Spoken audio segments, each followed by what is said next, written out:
Tim kuasa hukum Sekjen PDIP Hasto Kristianto menyebut KPK tidak memiliki bukti kuat dan hanya berdasarkan dari keterangan saksi untuk menjadikan kliennya sebagai tersangka. Dan di sisi lain kasus ini terus menjadi sorotan publik karena butuh waktu hingga 5 tahun hingga Sekjen PDIP dijadikan tersangka dalam kasus dugaan suap Komisioner KPU dan juga perintangan penyidikan kepada Harun Masiku. Lalu mengapa kasus ini terkesan berlarut-larut? Benarkah ada intervensi pada 2020 lalu? Dan untuk membahasnya sudah bersama kami dua orang narasumber, yakni kuasa hukum dari Hasto Kristianto Alfon Kurnia Palma, serta mantan penyidik KPK Yudi Purnomo Harhab.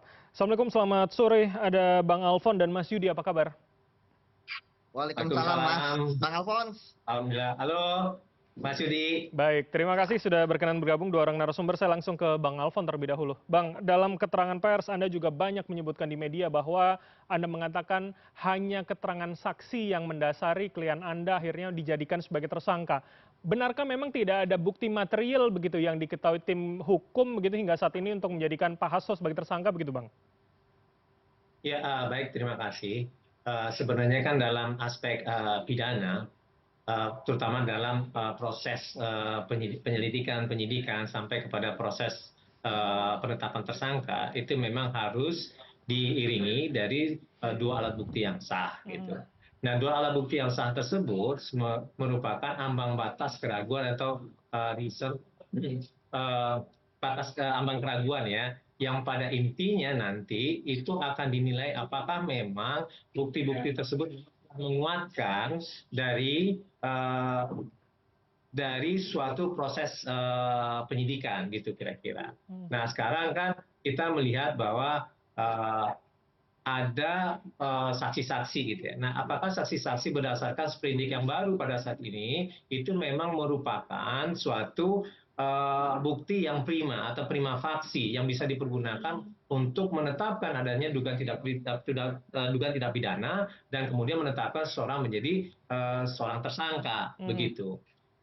Ini kan dalam jangka waktu 5 hari dengan sprindik yang baru itu ditetapkan sebagai tersangka kan gitu kan.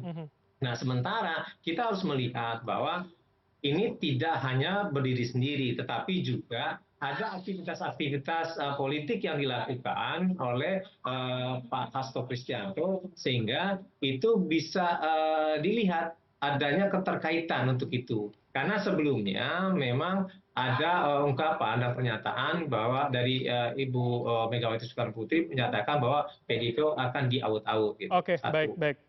Bang. Setelah itu ada kegiatan spanduk-spanduk gitu ya di mana-mana. Kemudian setelah itu juga penetapan dari tersangka dari Pak Hasto Kristianto. Nah, kita nggak tahu lagi apa yang akan terjadi setelah ini terkait dengan itu. Oke, Bang, sebelum jauh ke soal politik begitu, Bang, saya ingin dalami soal hukumnya terlebih dahulu. Jadi sebetulnya kalau Anda katakan masih hanya berdasarkan keterangan saksi pada sprindik yang baru, artinya memang bukti materialnya yang belum diketahui oleh tim hukum Pak Hasto, atau kemudian Anda menduga memang tidak ada bukti kuat yang meyakinkan begitu kalau Anda sampaikan tadi dalam penetapan Pak Hasto? Ya, ini kan saya katakan tadi beyond reasonable doubt gitu ya.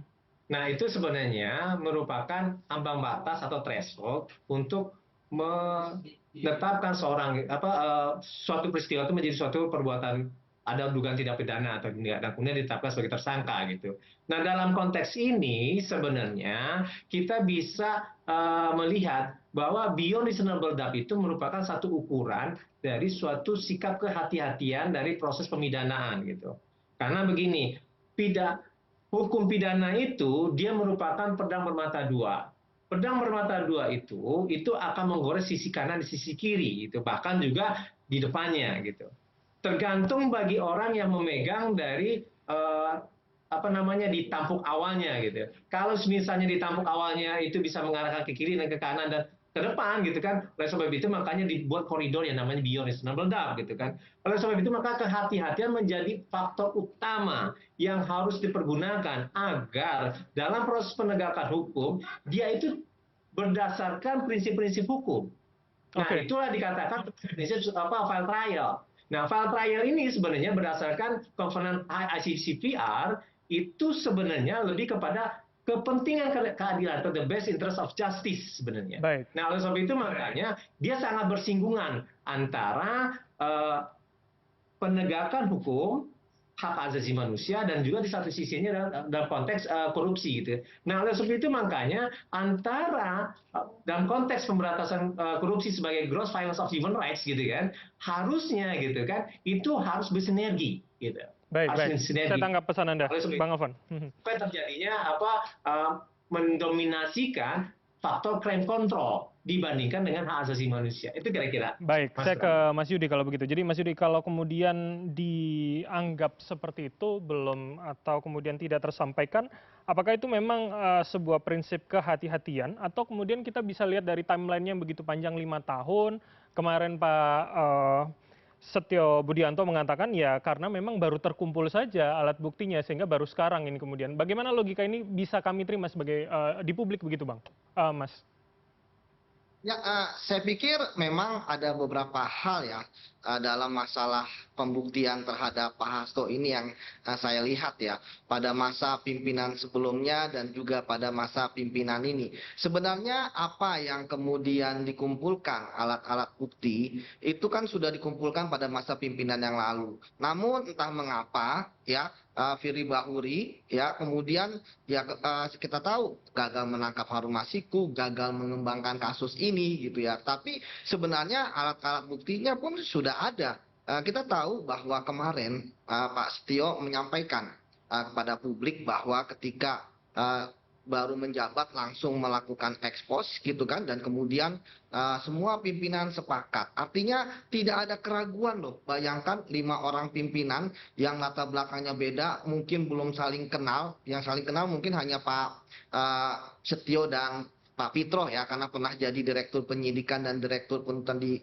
jaksa. Artinya ketika ada penyidik kemudian melakukan ekspos di hadapan mereka dan kemudian dihadiri juga oleh penyelidik, penuntut, ya jaksa, ya termasuk atasan masing-masing, termasuk deputi penindakan, dan kemudian menyatakan semuanya konkret dan bulat bahwa Pak Hasto ya kemudian menjadi tersangka bukan hanya satu sprindik loh, tetapi 2 malah ya terkait dengan kasus suap terhadap Harun Masiku, kemudian yang kedua terkait dengan perintangan penyidikan. Kalau bicara mengenai bagaimana pengujian yang ada di ekspos tersebut, saya sepakat dengan Bang Alfon ya bahwa ketika ada keraguan-keraguan pasti diuji. Jaksa yang akan menyajikan di persidangan, mereka tidak akan main-main untuk menguji. Nah, penyidik tentu tidak akan berdasarkan hanya pada 2 alat bukti yang cukup gitu ya, pasti lebih. Dan tadi benar kata Bang Alfon, kalau misalnya penyidik hanya terhadap keterangan saksi pasti payah itu gitu kan, nggak mungkin. Pasti penyidik bukan hanya berdasarkan saksi, kan penyidik yang menangani juga bukan setahun 2 tahun di KPK. Oke. Pasti mereka selain keterangan saksi masih punya bukti-bukti yang lain, karena gini Mas, kalau keterangan saksi rawan dicabut, Oke, bahkan mereka pun sudah masuk di BAP memberikan berarti pernyataan artinya itu bukti pasti rawan material dicabut. memang ada, tapi belum tersampaikan ke publik, begitu ya, Mas Yudi ya? Oh benar, itulah sebabnya Mas. Kalau untuk mengintip ya, apa sih sebenarnya bukti yang dipunya oleh KPK, lakukanlah pra peradilan. Situ Oke, nanti baik. akan diuji oleh timnya Bang Alphonse, yang kemudian KPK mau tidak mau, suka tidak suka akan menunjukkan ya mereka punya apa ya terkait dengan, kalau yang kemarin Pak Setio sampaikan adalah perbuatan-perbuatannya, mulai dari handphone lah, ya kan, menyuruh lah, ada sebagian uang lah, ya kan, itu kan memang orang kalau bertanya ini apakah ini rekaan atau memang ada alat buktinya, saya yakin ada alat buktinya, Baik. cuman tidak disampaikan di forum itu. Forum menyampaikan adalah di pra peradilan, seperti Oke, itu Mas. oke, baik-baik, ini menarik. Saya langsung saja ke Bang Alfon kalau begitu. Jadi artinya dengan kondisi seperti ini, dengan waktu yang terus rasanya juga berkejaran begitu ya, apakah kemudian juga akan mengajukan pra peradilan dalam waktu dekat dengan apa yang kemarin DPP PDIP pun sampaikan soal kriminalisasi, dugaan politisasi hukum begitu Bang Alfon? Ya, itu nanti kita akan pertimbangkan, kita pikir untuk dipertimbangkan kan, apakah akan melakukan upaya-upaya hukum seperti itu gitu. Tapi yang jelas pada saat ini kita masih fokus untuk melakukan upaya-upaya terkait dengan bagaimana hal ini gitu kan bisa diklarifikasi terlebih dahulu sebenarnya gitu kan. Jadi kita memang juga mengumpulkan juga sih bukti-bukti apakah memang benar gitu kan. Ini adalah suatu apa namanya bukti-bukti yang prima atau tidak yang disampaikan oleh pimpinan KPK yang kemarin gitu kan. Karena kami nilai bahwa kalau semisal memang hanya keterangan-keterangan gitu kan, nah kami nilai itu bukanlah suatu hal yang prima sebenarnya. Dan kemudian kedua, kalau semisalnya ini dianggap bukti materialnya berupa apa yang disita kemarin pada saat pemeriksaan pada bulan Juni gitu kan, kami nilai itu juga tidak sah karena itu kan diambil tanpa sepersetujuan dari si pemilik barang dan itu juga tidak ada surat ya penyitaan kepada yang bersangkutan ketika itu. Gitu. Nah Oke. oleh sebab itu makanya suatu hal yang ganjil kalau misalnya berlandaskan kepada keterangan-keterangan saja itu kira-kira. Oke, Mas Bang Alfon. Jadi sejauh ini tim hukum, tim Pak Hasto hanya mendengar dari keterangan media yang disampaikan KPK, atau memang sudah ada surat resmi begitu yang disampaikan termasuk dalil penetapannya begitu, Bang Alfon? Ya, SPDP itu wajib ya diberikan dan pada tanggal 24 itu diberikan gitu kan. Tapi kan pada saat ini kita nggak mendapatkan surat penetapan sebagai tersangkanya gitu kan. Artinya sudah Kalau di diterima atau dalam belum, Bang Alfon? Kalau SPDP-nya sudah, tapi Oke. surat penetapan sebagai tersangka itu belum. Nah, sebenarnya itu kan wajib diberikan gitu kan. Nah, yang ini kan baru disampaikan secara publik gitu. Nah, semestinya untuk memberikan kepastian memang harus diberikan kepada yang bersangkutan gitu. Nah, kalau misalnya di kepolisian itu kan dalam jangka waktu maksimal 7 hari itu sudah diberikan gitu kepada si orang yang ditetapkan sebagai tersangka. Nah, ini memberikan suatu kepastian apa sebenarnya yang bersangkutan disangkakan gitu. Nah, oleh sebab itu makanya ini kita nilai jadi suatu hal yang pertanyaan juga sih sebenarnya kenapa itu tidak diberikan kepada si klien kami gitu. Tapi memang kita merunut dalam konteks hukum ini sebenarnya lebih kepada konteks apakah memang sudah melebihi batas keraguan atau tidak sebenarnya. Nah, Oke. kami menilai bahwa pada saat ini ya sebenarnya masih sangat bisa diperdebatkan gitu dan bahkan gitu kan ini harus dirunut dari tindakan-tindakan dari klien kami di dalam proses tugas dan kewajibannya sebagai sekjen suatu partai politik. Oke. Itu kira-kira Mas. Baik. Saya ke Mas Yudi kalau begitu. Jadi Mas Yudi, kalau Anda tadi mengatakan dua sprindik, suap dan soal perintakan penyidikan, seberapa kemudian pra-peradilan itu bisa nanti akan membuktikan semua, atau adu kuatnya memang akan di situ, atau malah di persidangan dua kasus ini tadi, Mas Yudi? Tidaknya di persidangan pra peradilan itu kalau memang ingin diajukan itu nanti tergantung ya dari apa yang dituntut oleh ataupun dimohon oleh pihak tersangka ya, yang itu kan nanti tentu akan dijawab oleh pihak KPK dan kemudian hakim pun ya pasti akan meminta nih ya minimal bukti-bukti formilnya itu seperti apa, berapa puluh ya barang bukti yang dimiliki oleh KPK. Jadi sebenarnya pra peradilan itu kalau saya melihat itu sebenarnya sangat penting ya ketika kita mempermasalahkan proses penegakan hukum yang ada di KPK. Namun apakah nanti tersangka yang menang gitu kan atau kemudian KPK yang menang ya tentu ini tergantung hakim ya. Apalagi kan pra peradilan kita tahu hanyalah formil ya. Walaupun menang KPK bisa menaikkan lagi sebagai tersangka walaupun sejujurnya ada dua tersangka yang menang di prapel tapi KPK belum mengajukan sprindik baru ya terhadap mereka ya. Ini kita ngomongin fakta ya, tapi sekali lagi kalau untuk kasus ini saya yakin bahwa prosesnya itu sudah dilakukan dengan benar ya, dan saya pikir tidak ada kepentingan politik di situ. Tergantung sekarang adalah bagaimana pembuktian materialnya oleh KPK. Oleh karena itu saya selalu mengatakan bahwa kita sering mengalami kasus-kasus yang menangani kasus-kasus yang terkait dengan ketua umum partai, sekjen partai, pasti ada tuduhan-tuduhan seperti itu. Tapi cara untuk menembus tuduhan tersebut adalah mempercepat proses ini ke ke pengadilan supaya semua terbuka di sana. Kalau ditunda-tunda ini kan sangat berbahaya.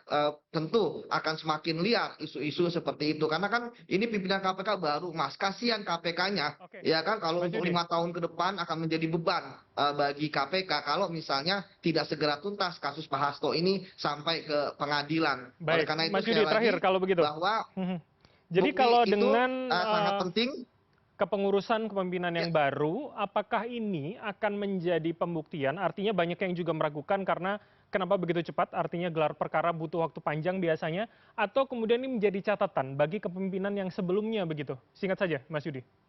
Ya, tentu ini menjadi catatan pimpinan sebelumnya. Bahkan kalaupun mereka diperiksa sebagai saksi, saya pikir hal yang patut ya. Itu yang pertama. Kemudian yang kedua, terkait dengan pimpinan yang baru sekarang, kita harapkan bahwa ini menjadi yang membuka ya kotak Pandora. Bahwa jangan hanya kasus Pak Hasto, tetapi kasus-kasus yang lain, PR-PR lain, kasus-kasus besar, ya itu juga harus ditangani seperti itu agar jangan sampai tadi oh kok ini hanya terkait dengan oposisi, ini hanya terkait dengan orang yang kritis, padahal sebenarnya benar bahwa ini adalah terkait dengan perbuatannya seperti itu, Mas. Baik, baik. Oke, kami publik akan melihat bagaimana jalannya dan dinamika kasus ini ke depan. Terima kasih atas waktu para narasumber. Ada Mas Yudi Purnomo, mantan penyidik KPK, serta Bang Alfon Kurnia, kuasa hukum Hasto Kristianto telah bergabung bersama kami. Selamat sore, sehat selalu semuanya.